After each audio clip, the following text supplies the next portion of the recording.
Il s'appelait Tiekoura Mamadou Touré, élève en classe de terminale. Il repose désormais dans le carré des martyrs du cimetière municipal de Gounguin. Il est la 15e victime du putsch du 16 septembre. Décédé ce mardi des suites de ses blessures par balle, recueillement et tristesse. Cet après-midi, la nation lui a rendu hommage.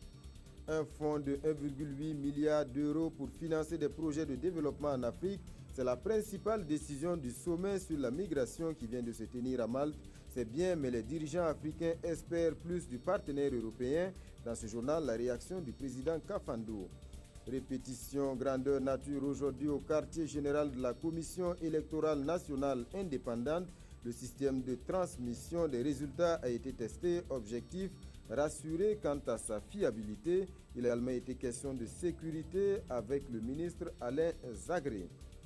Le ras-le-bol des populations de Wayougia, coupure de courant, coupure d'eau et surtout fonctionnement à répétition au centre hospitalier régional. La liste des difficultés est longue et pour dénoncer la situation et attirer l'attention des autorités, la coalition contre la vie chère du Yatenga a organisé une marche-meeting. Les images dans ce journal. Voilà pour la une de ce 20h. Mesdames, Messieurs, bonsoir et bienvenue. Il repose désormais dans le carré des martyrs du cimetière municipal de Gounguin. Tiekoura Mamadou Touré est la 15e victime du putsch du 16 septembre dernier. Blessé par balle, c'est le mardi dernier qu'il est décédé des suites de ses blessures. Dans le recueillement et la tristesse, autorités, parents et camarades de classe l'ont accompagné cet après-midi à sa dernière demeure. Il a eu droit à l'hommage de la nation. Moussa Ouedraogo, Nathalie Sawadogo. Ils pleurent la mort de leurs camarades. Tiekoura Mamadou Touré, élève en classe de terminale, touché par balle lors du coup d'État manqué du 16 septembre 2015, a succombé à ses blessures le mardi 10 novembre dernier. Il reçoit ici les mêmes honneurs que ses martyrs putsch qui a endeuillé à ce jour 15 personnes.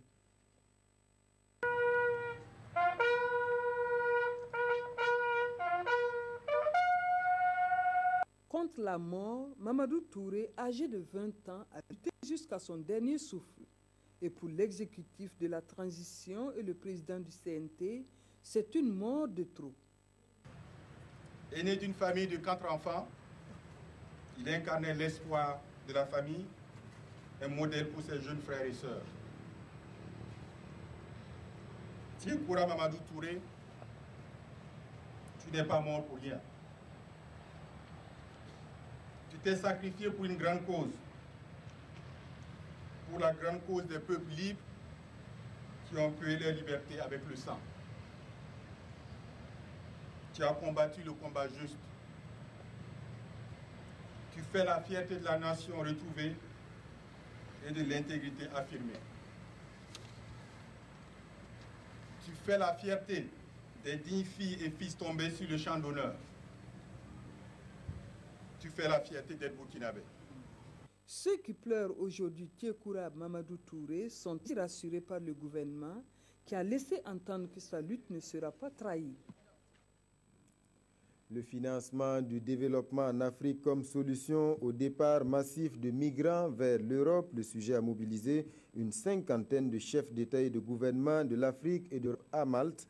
Les travaux ont débuté hier en présence du président du Faso, Michel Kafando, qui a partagé avec ses pairs l'expérience du Burkina. Yacouba Gamene, Aboubakar Sayon. À l'ouverture de ce sommet, les dirigeants européens et africains ont été unanimes sur l'urgence de trouver une réponse efficace, pérenne et rapide à la crise migratoire qui continue de faire des milliers de victimes dans la mer Méditerranée. La solution doit passer par le financement de programmes de développement dans les pays de départ.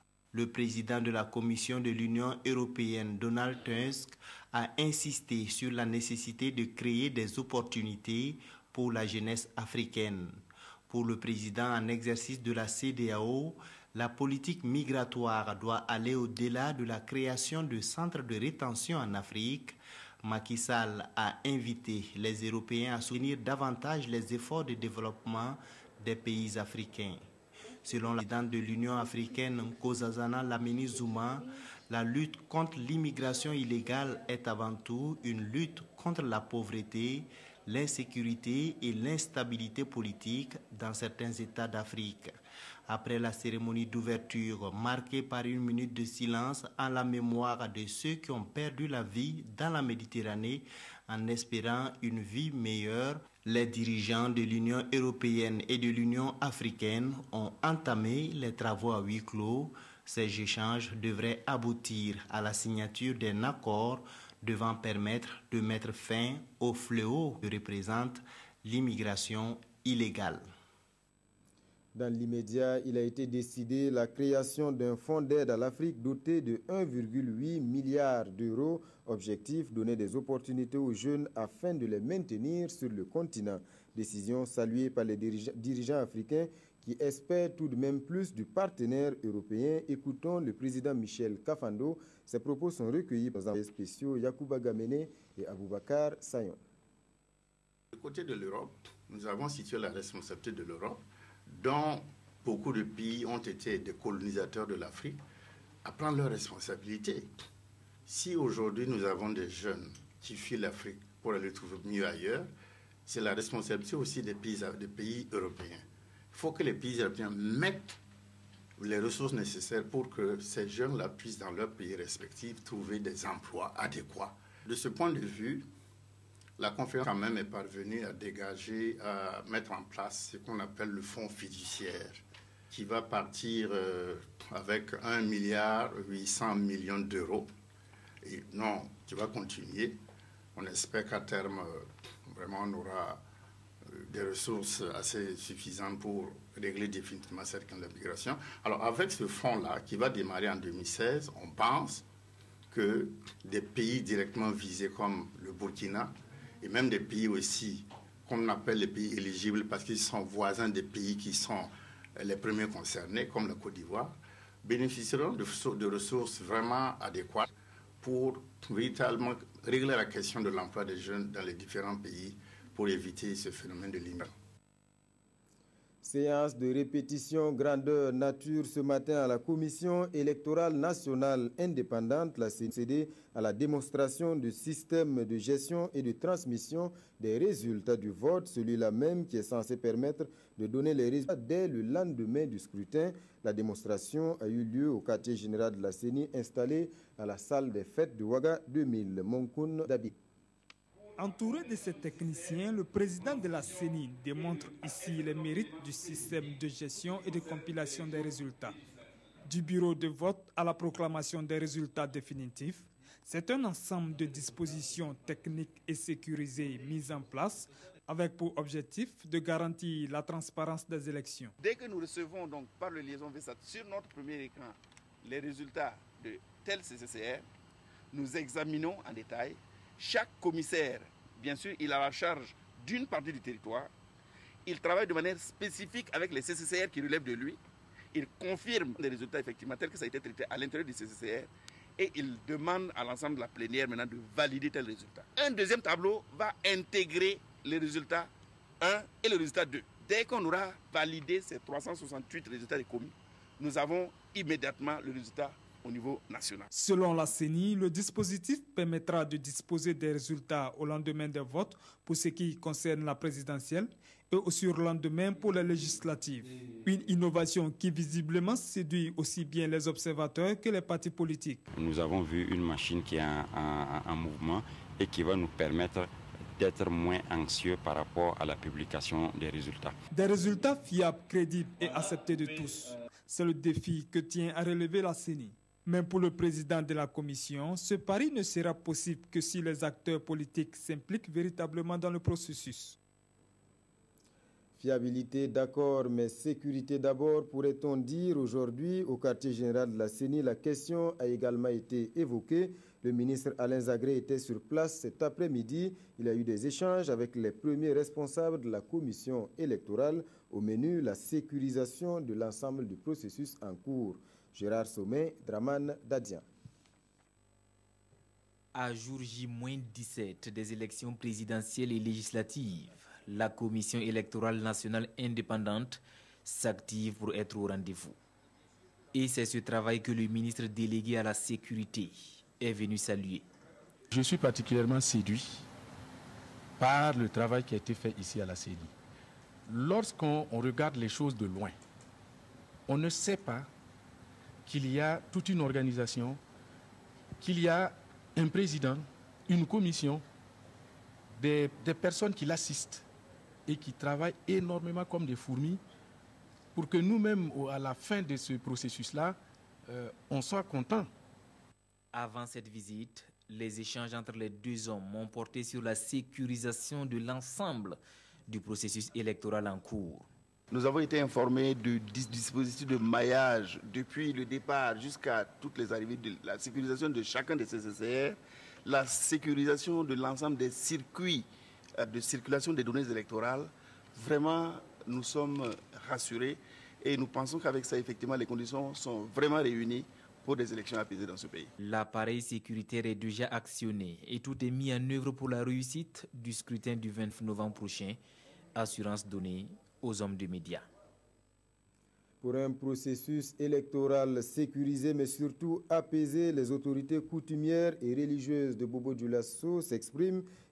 Elles prônent le respect d'autrui, la fraternité, l'amour et la tolérance, des valeurs qui doivent gouverner les attitudes et les propos des uns et des autres en cette période de campagne électorale. Jean Zongo, Urbain Benito Somé et Nyarkiteda.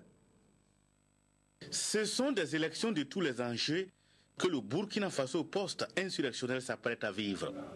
La campagne bat déjà son plein sur toute l'étendue du territoire national, une campagne que le chef de canton de Bobo, le chef de Bobo Mandarin, souhaite apaiser. Que le vote qui arrive se passe dans de bonnes conditions. Quel que soit le parti qui vous approche, ne soyez pas violents.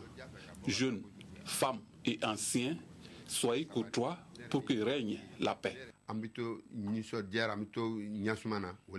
La paix au Burkina Faso, c'est aussi le souhait au sein de la communauté musulmane qui prie pour une campagne dans la sérénité et la quiétude. Tous les candidats sont burkinabés. Quel que soit votre bord religieux ou ethnique, soyez courtois pour que se déroule très bien cette campagne. Le Burkina Faso doit une fois de plus donner à la face du monde une vraie leçon de démocratie à travers ces élections. C'est en tout cas la conviction des églises et missions évangéliques de la zone de l'Ouest qui demandent aux acteurs de la retenue et surtout le respect d'autrui pendant cette campagne. Battre la campagne, ce n'est pas se battre. C'est une compétition dans laquelle ils sont et qu'ils le fassent dans la sérénité et qu'ils le fassent en se respectant les uns les autres. C'est une compétition ouverte à tous, certes, mais une compétition qui fait appel à la courtoisie, car la campagne électorale n'est pas à la sorcière, à travers des propos haineux, avertit l'Église catholique de Bobo-Dioulasso. Il s'agit de compétition, il ne s'agit pas de bagarre, encore moins de guerre. Il faut qu'on arrive à aimer les partis de l'autre comme on aime son propre parti. Parce que les autres partis là aussi sont le Burkina. Nous devons avoir le cœur assez large pour tous. Avoir le cœur assez large pour tous envisagera des élections libres et apaisées pour un retour à une vie constitutionnelle normale au pays des hommes intègres. La fièvre de la campagne électorale qui ne cesse de monter, la chasse aux électeurs se passe sur le terrain à travers les meetings, dans les médias classiques, mais aussi sur le net. Tous les candidats ou presque sont présents sur les réseaux sociaux et déploient des stratégies pour accrocher surtout les jeunes électeurs. Explication, Éléonore Yerbanga. Les technologies de l'information et de la communication ne sont pas en marge de la campagne électorale en cours au Burkina Faso. Mieux, ces technologies offrent au prix d'une connexion à Internet des espaces de communication.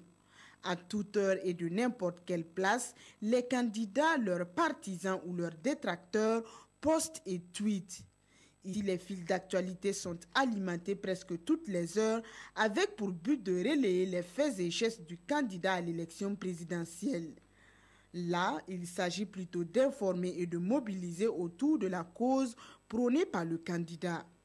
Des pages de soutien ou des pages personnelles font l'apanage des uns et des autres, non sans commentaires pro ou contre. Il y a aussi ces pages qui existent certes, mais qui restent en retrait de ce qu'il convient de qualifier de bataille virtuelle. Qu'à ce ne tienne, la bataille de la communication politique fait rage sur Internet avec en ligne de mire un jeune électorat souvent difficile à mobiliser. À présent, le ras-le-bol des populations de Wayouguia, coupure de courant, coupure d'eau et surtout dysfonctionnement à répétition au centre hospitalier régional. La liste des difficultés est longue et pour dénoncer la situation et attirer l'attention des autorités, la coalition contre la vie chère du Yatenga a organisé hier une marche, meeting, une manifestation qui a mobilisé du monde. Tous espèrent un règlement rapide des problèmes. Herman Toé. La campagne électorale bat son plein dans les différentes villes du Burkina. À Wayouguia, par contre, la population s'est mobilisée ce mercredi 11 novembre pour dénoncer les dysfonctionnements dans certains services. En pleine pluie, dans la boue, nous pataugeons pour courir avec des bidons à la recherche de l'eau. Le second problème, c'est des coupures intempestives à une période où tout le monde s'attendait à une accalmie de ce point de vue-là, parce que pas période ou de chaleur. Le troisième problème, c'est le CHR, où les services clés, comme le bloc opératoire, comme le laboratoire, sont fermés. À ces difficultés s'ajoute le problème du centre universitaire polytechnique de Wayouguia. Et face aux manifestants, le secrétaire général de la région a rassuré que des mesures ont été prises. Depuis 2 semaines, nous avions constaté qu'il y a des avancées locales. S'agissant du CHR, des efforts ont été faits pour pouvoir donc remettre en service ces unités de soins. Cette manifestation fait suite à plusieurs démarches entamées par la coalition provinciale contre la vie chère et interpelle par la même occasion les hommes politiques à prendre en compte les véritables problèmes des populations dans leur programme de gouvernance. Le torchon brûle entre l'organisation des transporteurs routiers du Faso et les 4 cimenteries installées au Burkina. Les transporteurs dénoncent le non-respect d'un protocole d'accord. Il s'agit notamment de la fixation du coût de transport des minerais destinés à la fabrication du ciment. Selon l'OTRAF, il serait actuellement en deçà des 45 francs le kilomètre. Arrêté dans le protocole, les transporteurs menacent d'aller en grève. Explication Ibrahima Sombier, Moumouni Soubega. Entre l'OTRAF, l'organisation des transporteurs routiers du Faso et les 4 sociétés de cimenterie, le courant ne passe plus. Les transporteurs qui assurent le ravitaillement des cimenteries en clinker et autres minerais dénoncent le non-respect des conventions et la fixation arbitraire des prix de transport des minerais. Le premier semestre de l'année 2015, la moyenne du prix du transport au kilomètre est à 31,95 francs CFA, la TKM. Trimestre, la moyenne du prix est passée à 30 francs CFA, la TKM. Ce sont des cas de violation des textes. Les transporteurs revendiquent entre autres la révision des tarifs à la hausse et leur harmonisation à 45 francs CFA la tonne kilométrique. Et si rien n'est fait, ils envisagent d'observer un arrêt de travail les jours à venir. Nous invitons tous les transporteurs de minerais à observer un arrêt d'approvisionnement et de livraison des 4 cimenteries pour compter du lundi 16 novembre 2015 jusqu'à nouvel ordre. Si aucun compromis n'est trouvé dans le plus bref délai, nous serons dans l'obligation d'inviter la Commission hydrocarbures, marchandises et transports en commun à observer à leur tour un arrêt d'approvisionnement du pays. L'OTRAF a été créé en 1995 et l'une de ses missions, c'est d'apporter une assistance à l'harmonisation de l'offre et la demande des véhicules de transport public et à la fixation des prix. Le projet G-Cloud au profit de l'administration publique burkinabé est sur les rails. Il a été lancé ce matin par le Premier ministre. L'ambition, c'est la modernisation de l'administration à travers des e-services accessibles et à moindre coût. À terme, le projet devrait favoriser également la création d'emplois et l'entrepreneuriat des jeunes dans le domaine des TIC. Salifou Belem, Hortense, Evelyne Yelemou. Du logage d'une machine à la signature d'un livre d'or, le Premier ministre est à l'œuvre pour marquer l'événement, celui du lancement du G-Cloud. G-Cloud, qui signifie nuage en anglais, matérialise l'innovation numérique basée sur la mutualisation des ressources matérielles et humaines. C'est donc une administration publique moderne, accessible par les administrations, organisations, services et sociétés privées qui est visée à travers une plateforme gouvernementale en ligne. Sa mise en œuvre permettra, entre autres, d'accélérer et faciliter le développement des solutions en matière de e-éducation, de e-gouvernement, de télémédecine, de e-commerce et de e-services au profit du monde du travail de l'administration publique et privée. Le projet G-Cloud va coûter à l'État 36 milliards de francs CFA, dont 18 milliards sous forme de subventions accordées par le Royaume du Danemark. Sa mise en œuvre sera assurée par la société Alcatel-Lucent d'Armac. Le Burkina Faso peut être fier d'être un des tout premiers pays de l'Afrique subsaharienne à être doté d'une technologie de pointe communément appelée G-Cloud. La mise en œuvre du G-Cloud va nécessiter l'implantation d'une infrastructure nationale distribuée sur 6 villes, dont Ouagadougou, Waiguia, Tougan, Bobo-Dioulasso, Samandeni et Bagré. Santé à présent, et on parle de la lutte contre la malnutrition chez les enfants et chez les femmes enceintes. Pour lutter contre ce mal, le programme alimentaire mondial met en œuvre un projet avec le soutien financier du Japon. Pour quel résultat? L'ambassadeur du Japon au Burkina était hier dans la région du Nord pour mesurer les effets de l'intervention. Issa Kafando, Draman Guéné. Opération de dépistage d'enfants malnutris. Nous sommes au dispensaire de Oula, à quelques kilomètres de Waiguia. Ici, le programme alimentaire mondial PAM présente son projet nutritionnel de l'année à son bailleur japonais. 105 enfants et 41 femmes enceintes, tous souffrant de malnutrition aiguë modérée, sont pris en charge. Après Oula, le magasin de stockage d'une coopérative agricole. Là aussi, avec l'aide japonaise, le PAM a construit ce magasin qui accroît la capacité de stockage du centre à 2000 tonnes. De l'autre côté, à Tangaï, le partenariat Japon-PAM a permis de doter ce centre de formation agricole en équipement et techniques de traitement post-récolte. Nous envisageons évidemment la transformation de l'agriculture de subsistance vers une agriculture de marché. Et pour cela, il faut essentiellement se focaliser sur la qualité des produits qui sont en vente. Ce projet pilote vise la lutte contre la malnutrition chez les enfants et les femmes enceintes et le renforcement de la résilience des ménages. Cela m'a touché beaucoup et puis vraiment le résultat est très très bon. Et puis alors tous les femmes burkinabés, surtout de la région du Nord, sont très très satisfaits. Ma visite était un grand succès. Ce projet du PAM a coûté près de 3 milliards de francs CFA et il intervient dans cette région du Burkina. Le ministre de la Recherche scientifique, lui, était hier dans les locaux du Centre national de recherche et de formation sur le paludisme. Jean-Noël Poda est allé s'enquérir des projets de recherche en cours et des conditions de travail des chercheurs. Reportage, Koualé Nebié, Nathalie Sawadeko.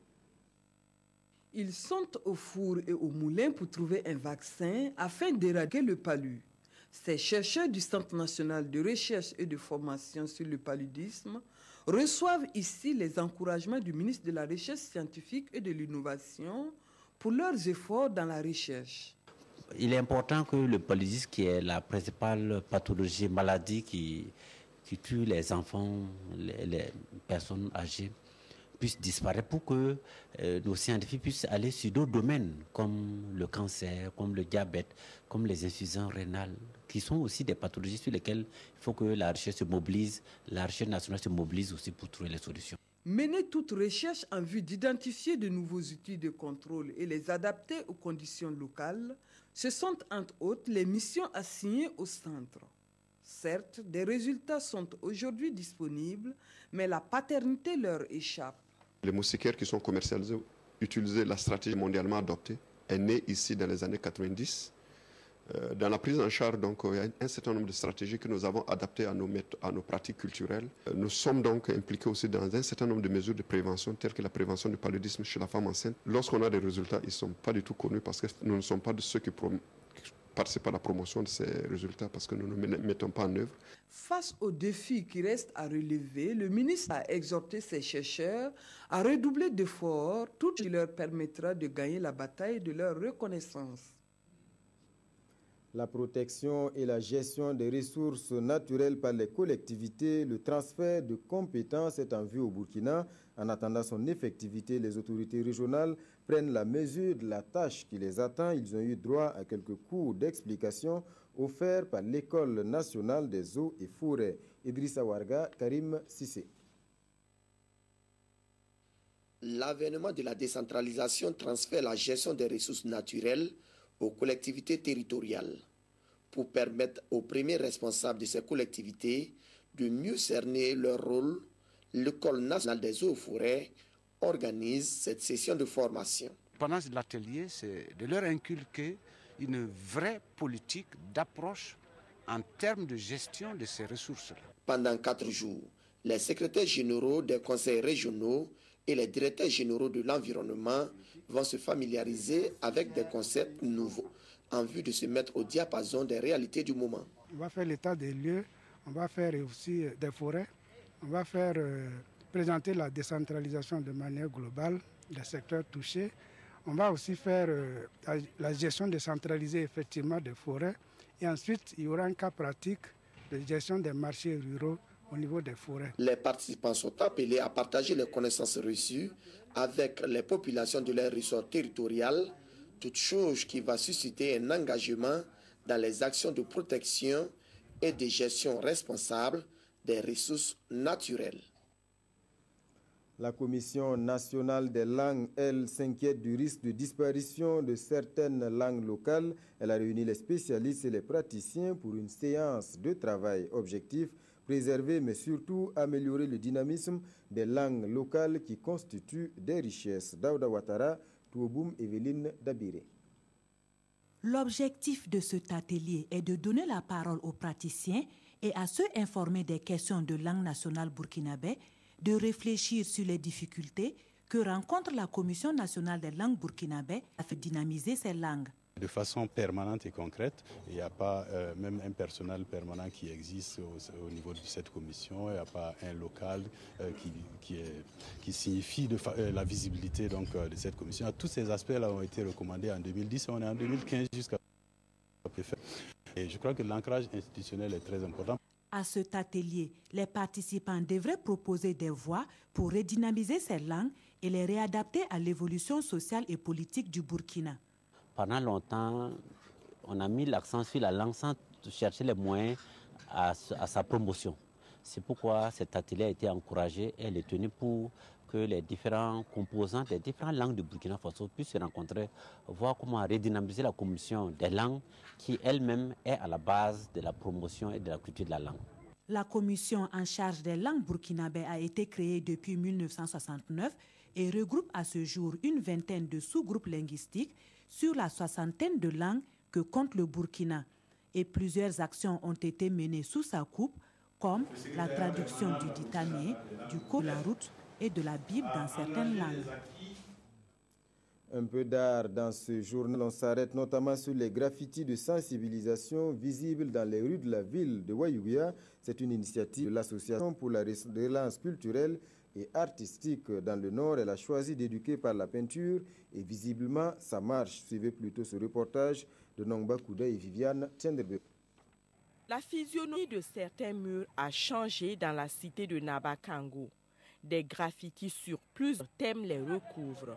Sur les murs de la maison d'arrêt et de correction, de même que sur ceux de 4 établissements scolaires, les graffitis ne passent pas inaperçus. Le dessin qui m'a beaucoup plu, c'est au niveau des élections là. Le dessin dit d'être fair play, pas de bagarre.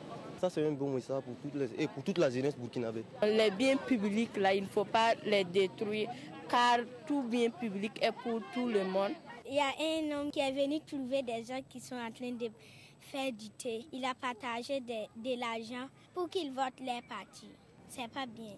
Ces graffitis sont l'œuvre de l'Association pour la relance culturelle et artistique dans le Nord. Arkan a mûri son projet 2 ans durant.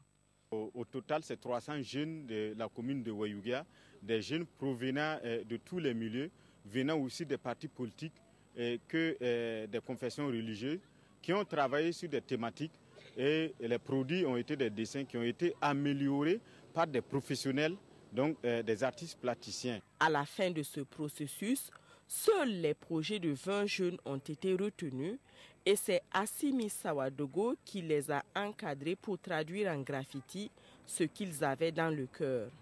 Les résultats se laissent admirer et après les cours, les commentaires ne manquent pas, surtout en cette période de campagne électorale.